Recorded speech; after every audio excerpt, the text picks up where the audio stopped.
Shit is about to go down in Tokyo Revengers. I mean, Bloody Halloween, I assume, is going to live up to its name. The glimpses we saw of the history that was supposed to happen, if someone like Takemichi doesn't get involved, is pretty brutal. I mean, Mikey ending up killing Kazutora, apparently Baji ends up dead, Draken eventually goes to the Slammer, and Kisaki pretty much gets everything he wants by the looks of it. And I mean, if we're going off of history of this show, I mean, Draken was supposed to die a lot earlier, and Takemichi saved him, but this is one of those situations that I don't see how people don't end up dead, right? We're building up towards the end of the episode. I guess the way the gang lifestyle is for them is you have to have, like, another gang, at least if you're trying to be honorable anyway. They oversee it, you make rules, is it going to be a 5-on-5, is it going to be an all-out brawl? Then Draken comes in saying, we don't give a shit, as long as we get Baji back if we win, you can do whatever the hell you want. And then Kazutora comes in, sucker punches, and beats the shit out of the referee,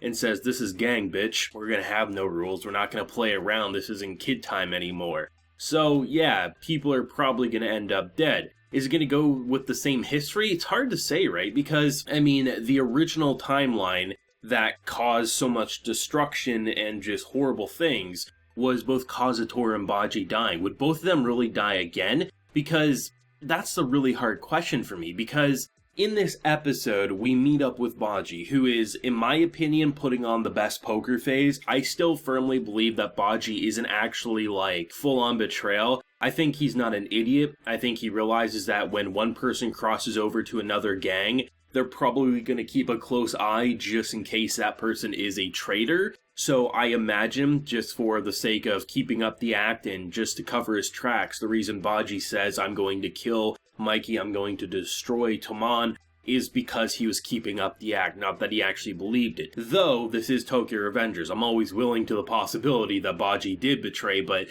given the setup, given the history, Baji feeling like shit, it just doesn't line up, right? And that moment where Draken meets up with Kazutora, and he's like, what do you even have to gain from this? Like, Mikey's literally the reason you got out of juvie sooner than later. And he's just saying, well, I spent 2 years of my life in here, because he's so broken, right? Kazutora is clearly, he's messed up. He needs some form of therapy before it's too late, and right now it feels like this is the too late moment, and should it go bad, there might be no turning back and no help for someone like Kazutora. I mean, back in, what was it, 2 episodes ago when we got the flashback or whatever about what happened with the bike, there's a scene that a lot of people pointed out, which is a good mention, is when they're in the diner, it looks like Kazutora is visibly uncomfortable about a family having fun.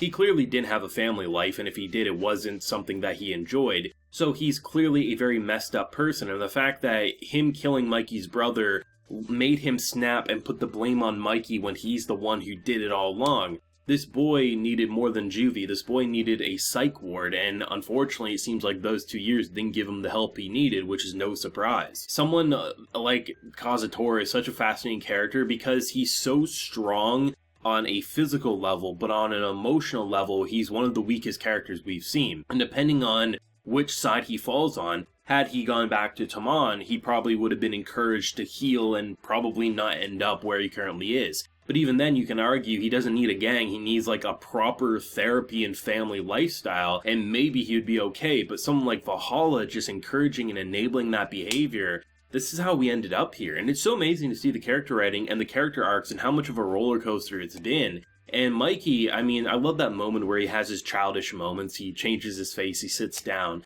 he's like, I don't want to fight a friend, and people are cheering as you have people like Kisaki just kind of visibly confused about what in the actual hell is going on. I mean, I'm not totally sure what's going to happen here, because a character like Baji, you can easily see being pulled back to Toman, depending on where this fight goes. But someone like Kazutora, can he? And that's why I'm very interested to see if who gets out of this alive and who doesn't. Because, like, I mean, the great thing about Tokyo Revengers, right? Draken's death easily could have happened still. They could have went the direction of saying, hey, back when it looked like Draken was going to die, he actually does die. It makes Takemichi realize that sometimes things aren't going to go according to plan, but he lived, right? And it would be not real shocking to me if somehow Draken ended up dead in this fight instead, and that changed it. There's ways to really play with our expectations of what's going to go down, and I think this fight is going to live up to the hype 100%. I mean, this is what you would call a calm before the storm episode. This is an episode where everything is setting in motion all the different pieces. And rather than having a friendly chess match as we hit the little timer every time we make our move, this is, no, we're going to kill everyone. And it'll be interesting to see who comes out on top here, because you would want to say in a normal circumstance, Tamon has to win, because otherwise there's no way the story can keep going on from here. Because once Mikey changes here, there's no going back. But this is Tokyo Revengers. A loss doesn't mean it has to be a final loss. Something like Mikey killing Baji or Kazutora or anything like that. Because someone like Takemichi's there, there's potential for him to bring him back, but it would just be a lot harder, right? So it's going to be really interesting to see what they're going to pull off and just how brutal this fight will be, because, I mean, had the referee and that system stayed in place, you would think, okay, it's not going to be too bad. But now it looks like it's all hands on deck, and I wouldn't be surprised if other gangs join in if they don't like what just happened to the ref there. Who knows what's going to occur, right? I think Tokyo Revengers is definitely one of this year's best. I think it's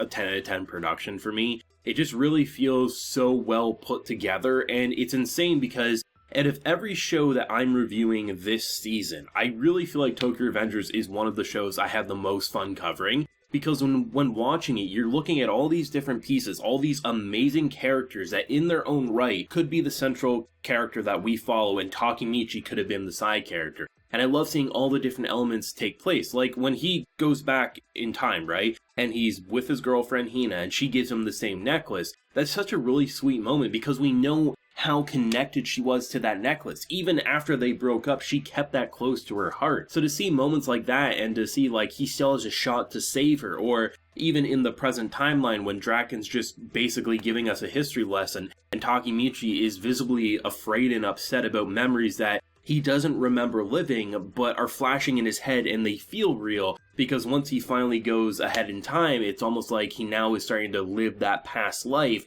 that he doesn't remember living, and it's a pretty fearful thing, right? And I love the kind of bleeding effect of the past and the present and how it's kind of all overlapping, and this man, I mean, yeah, he cries a lot, but this dude has a lot on his shoulders. I don't know how anyone could deal with what Takemichi does, because really, I mean, how the hell do you go on having to bounce around so much, having to literally save all these different characters, and no one believing you that you're this powerful big shot when really you are. And it'll be interesting to see, because I kind of feel like Bloody Halloween will be the turning point, not just for like Mikey and Tamon, but probably Takemichi as well. Because whatever goes down, good or bad, I think this is really going to show Takemichi the level of, I think, fear he needs to have going forward, because he's a lot more serious for sure. But there's a level of fear that I think he really needs to have in his head, and I think this is going to be the moment that's really going to make him, you know, choose his friends very, very carefully, but he's going to keep those enemies even closer, I really feel like. Let me know your thoughts and feelings on this week's Tokyo Revengers episode. What did you think? What do you think is going to go down next week? Leave a like if you enjoyed and subscribe if you're new around here. So until next time, everyone, please take care and have a good one.